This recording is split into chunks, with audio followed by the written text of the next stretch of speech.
या व्हिडिओमध्ये आपण दोन असे व्यवसाय बघणार आहे जे तुम्ही फक्त 5,000 रुपयात सुरू करू शकता। आणि महत्त्वाची गोष्ट म्हणजे हे दोन्ही बिझनेस एकमेकांपासून एकदम वेगळे आहे, पण दोन्हीमध्ये कमाईची क्षमता मात्र खूप चांगली आहे। एक असा आहे जो तुम्ही घर बसल्या मोबाईल किंवा लॅपटॉपच्या मदतीने सुरू करू शकता, आणि दुसरा असा आहे त्याची मागणी रोज वाढत चालली आहे, इतकी की त्याच्याशिवाय एकही मार्केट पूर्ण होत नाही। लक्षात ठेवा, संधी नेहमी मोठ्या दिसत नाही, कधी कधी त्या साध्या कामात दडलेल्या असतात। म्हणूनच जर तुम्ही आज थोडीशी हिंमत दाखवली तर हे दोन छोटे बिझनेस तुम्हाला मोठं यश देऊ शकता। या YouTube चॅनलवर आम्ही बिझनेस आयडियाची एक सिरीज सुरू केली आहे, ज्यातून तुम्हाला हजारो नवनवीन बिझनेस आयडिया नियमितपणे मिळत राहतील। त्यामुळे या आमच्या YouTube चॅनलला सबस्क्राईब नक्की करून ठेवा, कारण हजारो बिझनेस आयडियापैकी एखादी जरी आयडिया तुम्हाला आवडली तर तुमचं संपूर्ण आयुष्य बदलून जाईल। जर तुमची थोडी शिकण्याची आणि नवनवीन गोष्टी जाणून घेण्याची तयारी असेल तर पहिला व्यवसाय तुम्ही अगदी सहज सुरू करू शकता। हा व्यवसाय करण्यासाठी तुम्हाला कुठं बाहेर जाण्याची देखील गरज नाही। तुम्ही घर बसल्या तुमच्या वेळेनुसार काम करू शकता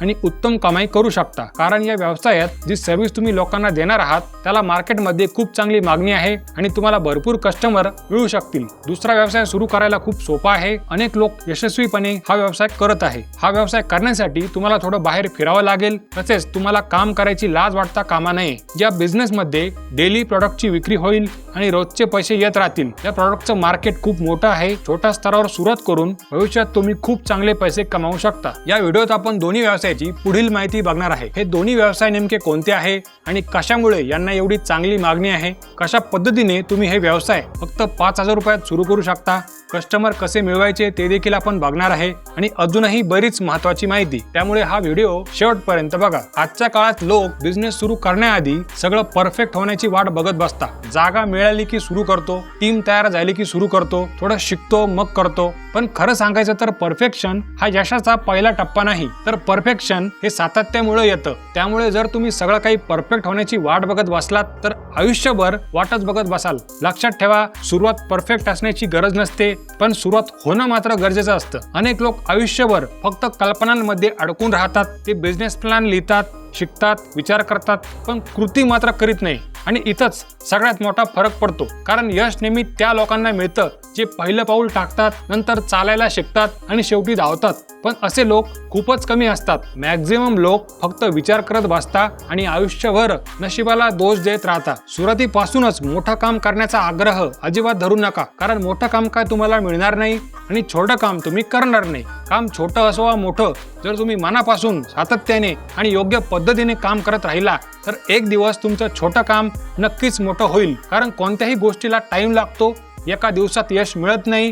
तुम्हाला अनेक गोष्टी शिकाव्या लागतील, समजून घ्याव्या लागतील, त्यामुळे अंगात संयम ठेवा। आजच्या काळात ग्राहक फक्त प्रॉडक्ट बघत नाही, तो व्यक्तीचं समर्पण आणि निष्ठा देखील बघतो, कारण हाच तो क्षण असतो तेव्हा छोटा बिझनेस मोठ्या यशात बदलण्यास सुरुवात होते। म्हणून बिझनेस सुरू करताना नुसतं मोठं कसं होईल याचा विचार करत बसण्यापेक्षा जर तुम्ही लोकांना मी कसा उपयोगी पडू शकतो हा विचार केला तर तुम्ही लवकर मोठे व्हाल। कारण जेव्हा तुम्ही सर्व्हिस आणि गुणवत्ता यावर लक्ष देता तेव्हा पैसा आणि प्रसिद्धी आपोआप मागे येते। तर चला बघूया आपला पहिला व्यवसाय नेमका काय आहे। तर आपला भारत देश हा हळूहळू प्रगत होत आहे आणि या प्रगतीमध्ये टेक्नॉलॉजीचा खूप मोठा वाटा आहे। भारताला डिजिटल करण्यावर गव्हर्नमेंटचा खूप जोर आहे। काही वर्षांपूर्वी भारतामध्ये इंटरनेट हे खूप महाग होतं, पण जिओ आल्यानंतर अतिशय कमी पैशात आपल्याला इंटरनेट वापरता यायला लागलं। आजकाल लोक सर्व गोष्टी ऑनलाईन करायला लागले आहे, म्हणजे काही खरेदी करायची असेल तर ती ऑनलाईन, परीक्षेचा फॉर्म भरायचा असेल तर तो ऑनलाईन, गेम खेळायची असेल तर ती पण ऑनलाईन। म्हणजे भारतीय लोक हे मोठ्या प्रमाणावर इंटरनेटचा वापर करायला लागले आहे आणि ऑनलाईन साधनांचा वापर देखील करीत आहे। पूर्वीच्या काळी लोकांना असं वाटायचं की इंटरनेट म्हणजे फक्त सोशल मीडिया, फक्त व्हॉट्सअप किंवा फेसबुक, पण आता लोकांच्या लक्षात येत आहे की इंटरनेट ही एक खूप मोठी गोष्ट आहे आणि जवळपास प्रत्येक क्षेत्रात याचा वापर केला जाऊ शकतो। आणि म्हणूनच आजकाल प्रत्येक बिझनेस करणारा व्यक्ती, व्यापारी, डॉक्टर, वकील, एजन्सी ओनर, कोच किंवा रेस्टॉरंटचा मालक एकच गोष्ट विचारतो की बिझनेस ऑनलाईन कसा घेऊन जायचा। आजकाल प्रत्येक व्यावसायिकाची इच्छा असते की त्याचा व्यवसाय ऑनलाईन देखील असावा, पण मग त्यासाठी टाइम द्यावा लागतो आणि अनेक गोष्टी शिकाव्या लागतात। त्यामुळे मग व्यावसायिकाची इच्छा असून देखील त्याला या गोष्टी करता येत नाही। जसे की आजकाल प्रत्येक व्यावसायिकाला वाटत असतं की त्याच्या बिझनेसची एक वेबसाईट असावी, पण मग ती वेबसाईट कशी बनवायची आणि कुठून बनवायची हे काय त्याला माहित नसतं। आणि इथंच तुमच्यासाठी एक मोठी संधी निर्माण होते। सगळ्यात महत्त्वाची गोष्ट म्हणजे म्हणजे या कामासाठी तुम्हाला दुकानाची देखील गरज नाही, तुम्ही घर बसल्या हे काम करू शकता। आजकाल वेबसाईट बनवण्यासाठी खूप जास्त टेक्नॉलॉजी माहित असण्याची गरज नाही किंवा कोडिंग आणि प्रोग्रामिंग शिकण्याची देखील गरज नाही। इंटरनेटवर असे अनेक प्लॅटफॉर्म आहे जसे की वर्डप्रेस असेल, विक्स असेल, त्यावर तुम्ही अगदी सहज वेबसाईट बनवू शकता। आजकाल वेबसाईट बनवणं इतकं सोपं झालं आहे की तुम्ही त्याचा कधी विचार देखील केला नसेल। जर तुमच्याकडे कॉम्प्युटर किंवा लॅपटॉप नसेल तर तुम्ही काय करू शकता, तुम्ही तुमच्या मोबाईल वरूनच अशा प्रकारची वेबसाईट लोकांना बनवून देऊ शकता किंवा एखाद्या सायबर कॅफेमध्ये जाऊन देखील तुम्ही हे काम करू शकता। तुम्ही बिझनेसच्या वेबसाईट बनवून देऊ शकता, NGOच्या वेबसाईट बनवून देऊ शकता, पॉलिटिशियन लोकांना वेबसाईट बनवून देऊ शकता, शाळा कॉलेजचे वेबसाईट बनवू शकता।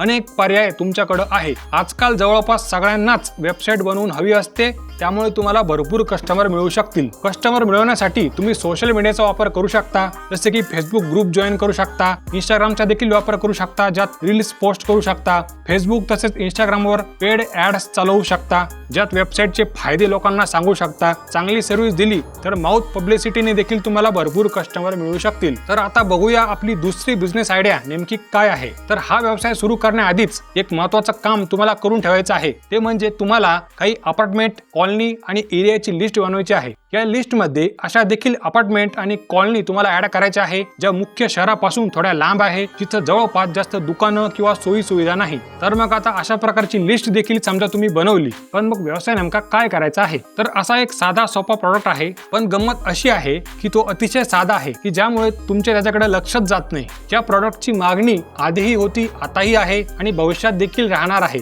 आणि ही मागणी भविष्यात अजून वाढणार आहे। शहरामध्ये या प्रॉडक्टची तुफान विक्री होते, त्यामुळे तुम्हाला भरपूर कस्टमर मिळतील। हा बिझनेस सुरू करण्यासाठी तुम्हाला कोणत्याही दुकानाची किंवा मोठ्या मशीनची अजिबात गरज नाही। भारताचं फळांचं मार्केट हे 10,60,000 कोटींपेक्षा मोठं आहे आणि दरवर्षी त्यात झपाट्याने वाढ होत आहे। या इंडस्ट्रीमध्ये अनेक वेगवेगळे छोटे किंवा मोठे व्यवसाय केले जाऊ शकतात। अनेक जण ॲग्रिकल्चर इंडस्ट्रीला छोटं समजतात, परंतु ही इंडस्ट्री इतकी मोठी आहे त्याचा कधी तुम्ही विचार देखील करू शकत नाही। आता गुंतवणूक करण्याची क्षमता कमी असल्याने तुम्हाला छोट्या स्तरावर याची सुरुवात करावी लागेल, परंतु भविष्यात तुम्ही अगदी मोठ्या स्तरावर देखील हा बिझनेस करू शकाल। तर या इंडस्ट्री मधला सगळ्यात सोपा व्यवसाय म्हणजे सर्वात आधी तुम्हाला तुमच्या भागात, शहरात फिरून इतर लोक कोणकोणते फळं विकतात ते शोधून काढायचं आहे। तसेच कोणते फळं सगळ्यात जास्त विकले जातात, तसेच ते कोणत्या किमतीला विकले जातात ते देखील शोधून काढा।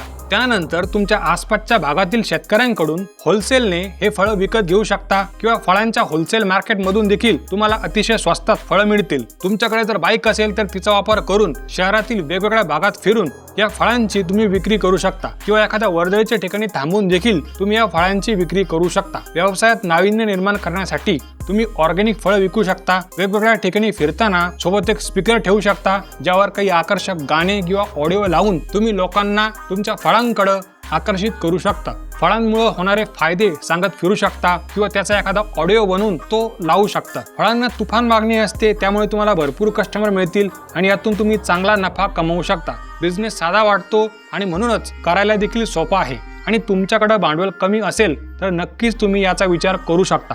अशाच अजून नवनवीन बिझनेस आयडिया जाणून घ्यायच्या असतील तर स्क्रीनवर जो व्हिडिओ आहे त्यावर क्लिक करा।